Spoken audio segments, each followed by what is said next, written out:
ब्रह्मांड में एक ऐसी दिव्य शक्ति और खजाना है जिसे एक रहस्यमय दरवाजे के पीछे छिपाया गया है, जिसकी रक्षा स्वयं नाग करते हैं, जिसे पाने के लिए लोग किसी भी हद तक जा सकते हैं, कुछ भी करने के लिए तैयार हैं। किसको मिलेगा यह खजाना, चलो जानते हैं मूवी में।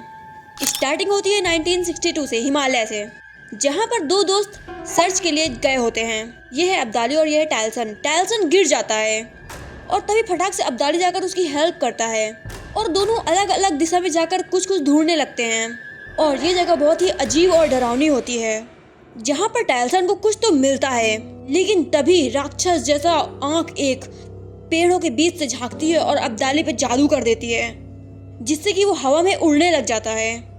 उसको अपने बस में कर लेता है और बताता है कि एक ऐसा दरवाजा है जिसके पीछे ब्रह्मांड में राज करने की शक्तियां छिपी हुई हैं, और उसकी चाबी उसे लाने को बोलता है अब्दाली को। और जब ये सब टायलसन देखता है तो वो बहुत ज्यादा डर जाता है और वहां से भाग जाता है। यहाँ पर सारे आर्कियोलॉजिस्ट आए होते हैं और बहुत सारी बातचीत हो रही होती है। तभी सभी लोग क्वेश्चन पूछ रहे होते हैं। तभी प्रभाकर एंट्री लेता है, ये भी एक आर्कियोलॉजिस्ट है। तभी एक लड़की पूछती है, सर आपकी लाइफ का सबसे बड़ा फेलियर क्या है? तो प्रभाकर बताता है कि मेरा नहीं, वो बहुत सारे लोगों का फेलियर है। जब दो राजा जंग में गए तब उनके मंत्री ने शिलालेख में बहुत सारे राज लिख दिए, और इसको जानने के बाद हमको यही पता चल पाया है कि नागबंधम एक किताब है जिसको ढूंढना है। सेक्रेटरी बताता है कि टायलसन आपसे मिलना चाहता है। टायलसन और प्रभाकर मिलकर मंत्री से बताने की कोशिश करते हैं, लेकिन वो उसे मना कर देता है। तभी टायलसन बोलता है कि मेरे पास नागबंधम की किताब है, जिसको सुनकर सभी लोग शॉक्ड हो जाते हैं कि वो आज तक किसी को नहीं मिली, तुम्हें कैसे मिल गई? और तभी टायलसन याद करता है कि वो किताब लेकर भाग आया था वहाँ से, और जब वो किताब दिखाता है सबको तो सभी लोग हक्के बक्के रह जाते हैं और पसीना छोड़ देते हैं। और तभी वो बोलता है ठीक है, मंत्री से मिलेंगे 8 बजे कल। टायलसन घर जाते वक्त एक प्यारी सी डॉल लेता है। उसका घर होता है चर्च, जहाँ प्रभाकर उसे छोड़ता है और पीठ पीछे उसके मुंह बनाता है और चला जाता है वहाँ से। और जब टायलसन जाता है तो उसकी बेटी रिया उसके पास आके गिफ्ट मांगने लगती है। जो डॉल वो गाड़ी में ही भूल गया था, इसलिए उसने बोला बाद में दूंगा। जब उसकी प्रेग्नेंट वाइफ पूछती है इतनी लेट कैसे हो गई, तो वो बोलता है फादर मुझे कन्फेस करना है। और जब वो फादर से बता रहा होता है कि मैंने अपने फ्रेंड को अकेले छोड़ दिया, तब अचानक से नीचे से ब्लड पूरा खून हो जाता है और फादर मरे पड़े होते हैं। और तभी पीछे से आता है अब्दाली कि मैं हूँ गॉड, राज करूंगा, मैं तो इस दुनिया का पापा हूँ पापा। और अब्दाली टायलसन से नागबंधम बुक मांगने लगता है, और जब नहीं बताता तो वो उसे बहुत पीटता है और उसके बैग में चेक करता है, लेकिन वहाँ पे भी किताब नहीं मिलती है। और फिर अब्दाली को बहुत गुस्सा आ जाता है और वो टायलसन की मार के हालत खराब कर देता है। उसकी बेटी पैरों में गिर के बोलती है कि मेरे पापा को छोड़ दो, मैं क्या करूं बताओ? तो वो बोलता है जाओ किताब लेके आओ अपने पापा से। और यहाँ तक कि उसकी प्रेग्नेंट वाइफ को भी जबरदस्ती मार रहा था, उसके पेट में लात कहीं कुछ, और टायलसन की तो मार के उसको मार ही डाला था हालत खराब करके। और फिर उसकी वाइफ को इतनी तेज का मारता है ना कि उसकी मतलब बेटी रोने लग जाती है कि मम्मा को पापा को छोड़ दो, प्लीज छोड़ दो। और जब वो पापा से जाके पूछती है किताब को तो उसके पापा सॉरी बोलते हैं और डेथ हो जाती है। तभी रिया बोलती है भगवान सब देख रहे हैं, तुमको सजा जरूर देंगे। और तभी अब्दाली गोली चला देता है। आगे क्या हुआ जानना है तो पहले सब्सक्राइब कर लो। यहाँ एंट्री होती है अपने हीरो रुद्रा की, जो अपनी बहन को कंधे पे बैठा के ला रहा होता है, अपनी फैमिली के साथ वहाँ यहाँ पूजा करने आया होता है। रुद्रा की मामी का लड़का उसकी ही बहन पे बड़ी गंदी नजर से देख रहा होता है, लेकिन उसकी बहन उसे इग्नोर करती है क्योंकि उसकी शादी तो उसके लवर से होने वाली थी। और शादी की बात जब इनकी मामी को पता चलती है तब वो गुस्से से आग बबूला हो जाती है और बोलती है कर्जा हमने चुकाया और शादी किसी और से। और जब रुद्रा उनको समझाने जाता है तब वो अचानक से नाटक करने लग जाती है कि तुम मुझे मार क्यों रहे हो, मुझे धक्का क्यों दिया। और दोनों में बहुत भयंकर लड़ाई हो जाती है और रुद्रा को नाजायज औलाद बोलते हैं, जिससे उसकी बहन भड़क जाती है और चाटा मारती है और बोलती है काट डालूंगी। जिसके बाद उसकी मम्मी आती है और बोलती है कि ये मेरी जान है और उनको शादी का निमंत्रण देती है और वहाँ से चलती बनती है। जिसके बाद रुद्रा ये नाजायज औलाद सुन के बहुत ज्यादा बुरा लगा उसे और वो बैठ के दारू पी रहा होता है। तभी उसकी बहन और जीजू आते हैं, उसको खाना वाना खिलाते हैं और फिर चले जाते हैं। रुद्रा फिर शाम को जाता है उनके मामी के घर, जहाँ वो प्यार से समझा रहा होता है, लेकिन तभी भी आ जाता है कलुआ, इसका नाम रख देते हैं। कलुआ लड़ने लगता है और रुद्रा बहुत गुस्सा आता है, लेकिन वो कंट्रोल करता है। और जब सो रहा होता है तब अचानक से बहुत सारे सांप आ जाते हैं उसके पास। और अब चलते हैं श्रीरंगपुरम की ओर।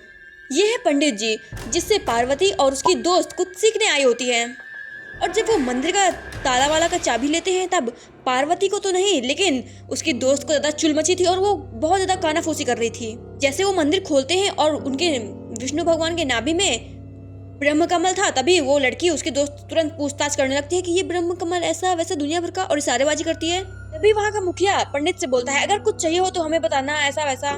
और फिर उसकी दोस्त पंडित से ही पूछ लेती है कि आखिर ये ब्रह्म कमल है क्या। फिर पंडित जी पार्वती को बताने को बोलते हैं और पार्वती बताती है कि ये मंदिर तहस नहस हो गया था। तभी एक पुजारी को हिमालय से एक पंडित ने श्रीरंगपुरम मंदिर में भगवान विष्णु के नाभि में ब्रह्म कमल लगाने को कहा और तब से वो यही है। इसी मंदिर में रुद्रा की फैमिली भी आई होती है और महाउत्सव चल रहा होता है। और जब पार्वती डांस कर रही होती है उत्सव में, तभी रुद्रा उसे देखता है पहली बार और उसके दिल में घंटी बज जाती है।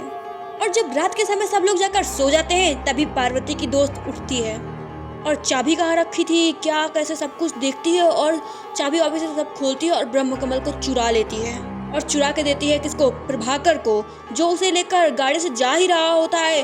तभी बहुत सारे सांपों ने उसके ऊपर हमला कर दिया होता है। तभी उनका एक्सीडेंट हो जाता है और जब प्रभाकर देखता है तो ब्रह्म कमल स्वयं सांप आए हुए थे, उसकी रक्षा कर रहे थे, लेकिन पीछे से उसके साथ ही गोली चला देता है नाक पर और ब्रह्म कमल लेकर प्रभाकर भाग लेता है। लेकिन उसके दोस्त को तो सांप खा डालता है, मार डालता है और फिर वो एरोप्लेन से उड़ जाते हैं। लेकिन वहाँ पे भी बाज पक्षी उसका पीछा नहीं छोड़ते और क्रैश हो जाता है प्लेन और नदी के बीच में फंस जाता है। अगली सुबह फंटर लोग आते हैं और बोलते हैं वहाँ जाने के लिए, लेकिन रुद्रा पैसों के लिए चला जाता है वहाँ पर क्योंकि उसकी बहन की शादी करानी थी। तभी उसे पता चलता है ब्रह्म कमल के बारे में और यह भैरव को, जो कोई इसके अंदर जाता है वो कभी वापस नहीं आता है और उनके जाते ही बहुत सारे लोगों ने हमला कर दिया होता है। रुद्रा कैसे भी करके उन सब लोग को बचाता है और उनको प्लेन दिख जाता है और बोलते हैं रुद्रा से कि जाओ ब्रह्म कमल लेकर आओ, तुमने बोला था ना। और तभी रुद्रा चला जाता है प्लेन में ब्रह्म कमल लेने के लिए और जब वो लेने जा रहा होता है तभी अचानक से सांपों ने हमला कर दिया होता है और रुद्रा पानी में गिर जाता है और साथ ही ब्रह्म कमल भी गिर जाता है। और ब्रह्म कमल को लेने के लिए उसके फंटर लोग नीचे उतरते हैं, लेकिन वो लोग गिर जाते हैं और मगरमच्छ का शिकार हो जाते हैं। लेकिन रुद्रा मगरमच्छों से फाइट करता है और बच जाता है और ब्रह्म कमल को जहाँ छूने जाता है तभी वो बेहोश हो जाता है और उसे कुछ याद आने लगता है और बेहोशी की हालत में वो एक नदी के किनारे पड़ा हुआ था। तभी पार्वती आकर उसे बचाती है और ब्रह्म कमल वहीं रह जाता है। और पेड़ में छुपे राक्षस ने अब्दाली को ब्रह्म कमल लाने को कहा और इधर लड़की रुद्रा से ब्रह्म कमल के बारे में पूछती। रुद्रा पूछता है तुम्हें ब्रह्म कमल के बारे में कैसे पता। तब वो बताती है कि पंडित जी पे चोरी का इल्जाम लगा, तभी मैंने बोला मैं ब्रह्म कमल लेकर आऊंगी। और तभी उसके फैमिली वाले आ जाते हैं और उसका शुक्रिया करते हैं। और फिर रुद्रा की बहन की अच्छे से धूमधाम से शादी हो रही होती है और बहुत सारे लोग आए होते हैं। अचानक से बम फूटने लग जाते हैं और उसके हस्बैंड को इतनी बेरहमी से मार दिया जाता है। कोई और नहीं, ये वही कल्लू ही कर रहा था, रुद्रा की मामी का लड़का। यहाँ तक कि वो अपने पापा को भी नहीं छोड़ता, बहुत ही बेरहमी से मार डालता है और मामी को उसके मारने ही वाला होता है। तभी रुद्रा बचा लेता है उसकी मामी को और तभी उसकी मामी रोते हुए बोलती है कि मैं पहचान नहीं पाई कौन अपना है कौन पर आया, मार डाल इसको, काट डाल। तभी रुद्रा आग बबूला होता है और उसका एक हाथ काट डालता है और फिर वो धीरे धीरे करके बहुत सारे लोग गुंडे आते हैं और वो सभी को हरा देता है। लेकिन तभी एंट्री होती है अभी की, अब्दाली इक्वल टू अभी, जो अपने हीरो को बहुत बेरहमी से मारता है और जंजीरों से जकड़ देता है। यहाँ तक कि उसके ही सामने उसकी मम्मी को मार डालता है और उसको भी चाकू को भोता है और ब्रह्म कमल के बारे में पूछता है। यहाँ तक कि उसकी बहन को उसकी आंखों के सामने जला डालता है। इतना अत्याचार करता है, उसकी पूरी फैमिली को मार डालता है। तब अपने रुद्रा को गुस्सा आता है और वो सभी को मारने जा रहा होता है, अभी को भी। तभी पीछे से पार्वती ने हमला कर दिया होता है और वहीं पे दिखता है ब्रह्म कमल, जिसको लेकर पार्वती और अभी भग जाते हैं, उड़ जाते हैं एरोप्लेन से। और अपना हीरो अपनी बहन के बारे में, अपनी मम्मी के बारे में, सबके बारे में सोच रहा होता है, रो रहा होता है। वहाँ पूरे लाशें बिछी होती हैं। तभी एक अघोरी आकर रुद्रा को समझाता है कि आंसू नहीं बहाते हैं, जिसलिए तुम्हें भगवान ने भेजा है तुम वो करो, बदला लो। और जब वो मंत्री के घर जाता है बोलता है हमारी क्या दुश्मनी थी। मंत्री का बेटा बताता है कि उसने हम लोग को ब्लैकमेल किया और पार्वती को भेजा ताकि पंडित का भरोसा जीत सके।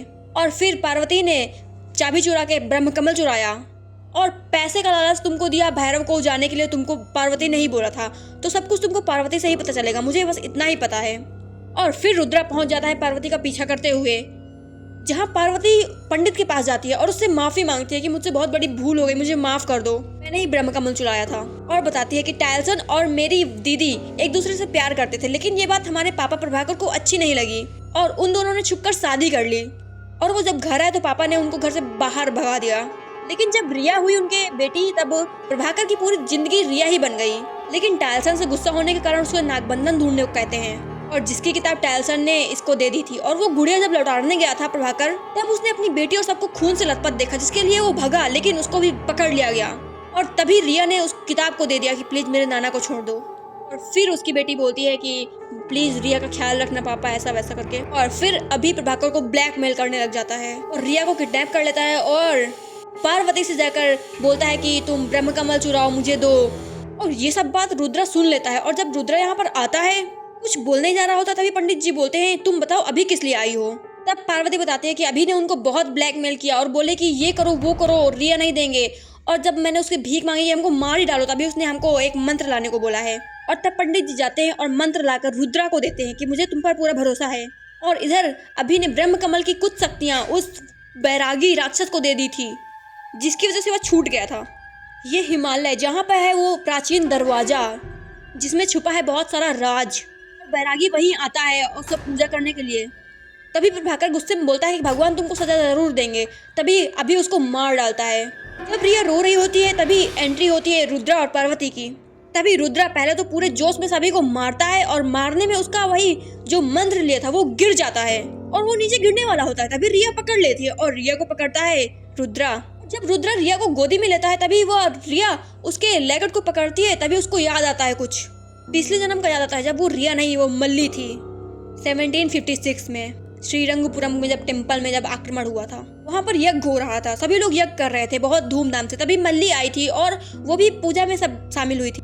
और तभी बहुत सारे दुष्ट लोगों ने हमला कर दिया और बहुत बेरहमी से सभी को मारने लगे। और तभी उस टेम्पल के अंदर बहुत सारे लोग घुस पाए, लेकिन मल्ली की पूरी फैमिली पूरी मर गई और वो लोग पूरी भगवान की मूर्तियों को तोड़ रहे थे। तभी पंडित ने मल्ली को ब्रह्म कमल देकर वहाँ से छुपा के निकाल दिया सुरंग से। और ये लोगों ने दरवाजा तोड़कर पूरा सोना लूट लिया, सबको मार वार डाले थे। और ये वही अभी है पिछले जन्म में। और ये वही तांत्रिक बैरागी है, अभी पेड़ में राक्षस बना हुआ था, जिसको ब्रह्म कमल नहीं दिखता तो वो गुस्सा करने लग जाता है कि ब्रह्म कमल चाहिए मुझे, ये सोना नहीं चाहिए। अभी बोलता है मैं ले दूंगा। और पार्टी कर रहे होते, जश्न मना रहे होते हैं वो लोग। मल्ली के पीछे गुंडे लगा दिए होते हैं। मल्ली गिरती है और उससे ब्रह्म कमल वहीं पे रह जाता है और वो लोग ब्रह्म कमल को ले जाते हैं। और यहाँ अपना हीरो जब तपस्या कर रहा होता है, तभी मल्ली उसके गोदी में आकर गिरती है भगते हुए और अपना सारा दुख उसके लॉकेट में डाल देती है, जिससे कि उसका नाम शिवा था इस जन्म में। सब कुछ पता चल जाता है कि इसके साथ कितना बुरा हुआ है। और तभी सभी साधु बोलते हैं हम रक्षा करेंगे अपने धर्म की। इधर अभी को वैरागी बताता है दरवाजे के पीछे का राज, और साथ ही ये भी बताता है कि वहाँ पे महापुरुषों ने तपस्या करी और वहाँ पे नागबंधम लगा दिया दरवाजे पे, जिसकी रक्षा नाग करते हैं। और ब्रह्म कमल को पंडित द्वारा श्रीरंगपुरम में स्थापित करवा दिया। तभी अचानक से बहुत सारे नागों ने हमला कर दिया होता है, क्योंकि वहाँ पर था ब्रह्म कमल। और ये लोग हिमालय के लिए निकल लेते हैं बैरागी लोग, जहाँ पर शिवा तैयार था लड़ाई करने के लिए कि हम अपने धर्म को ऐसे बुरे हाथों में नहीं जाने देंगे। लेकिन उन लोगों ने बहुत सारे बालकों को, बहुत सारे लोगों को बंदी बना रखा था, साथ ही मल्ली को भी, और उसको तड़पाते हैं बहुत। जिसके बाद रुद्रा भी हट जाता है और वो लोग दरवाजा खोल के अंदर घुस जाते हैं उस मंदिर में। और बैरागी वहाँ मंत्र पढ़ने लग जाता है उस द्वार को खोलने के लिए। अपना हीरो शिवा तो बेहोश पड़ा होता है। तभी मल्ली बोलती है हम तो सूरज की पूजा करते हैं, उसको मिटा दो, धरती की पूजा करते हैं, उसको मिटा दो। तभी मल्ली को अभी बहुत ही बेरहमी से मार डालता है और इतनी क्रूरता से चाकू घोंपता है ना। और तब शंकर जी के नेत्र खुलते हैं और शिवा में शंकर समा जाते हैं और फिर होता है जो तांडव। और फिर शिवा सबको मार गिराता है और वैरागी को धक्का देता है, जिससे वो नीचे जाकर वही जड़ों में फंस गया था और जड़ों का राक्षस बन चुका था।